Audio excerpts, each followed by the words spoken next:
Here's another example of a buying signal when they ask you the when questions. Now, when did you say we could take delivery of this? When did you say that you could deliver? When did you say the first payment would be due?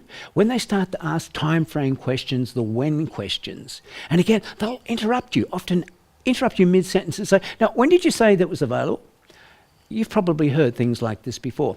Now, buying signals you can, of course, detect on the telephone. You can detect face-to-face. Here's something, though, which you can pick up over the telephone, but often you'll see this when you're out and you're talking to a prospect, and they've been very, very businesslike up until this point. In fact, there's had the barrier between you and them. They've been very businesslike. They've even possibly been a bit tough on you.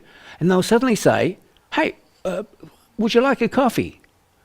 Now, when I was a young salesperson, I used to say, no, thank you.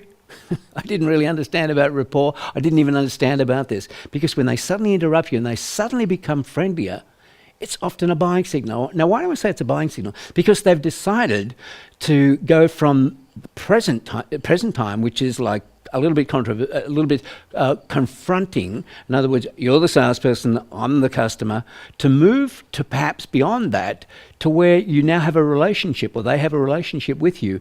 And gee, this relationship better have some trust and better have some friendship and better have some good feelings in it. So I've even seen prospects who are sort of being really, really tough on a salesperson. They'll suddenly become friendlier and offer coffee, or they'll start to reveal some more personal things about themselves. They'll become a little less formal.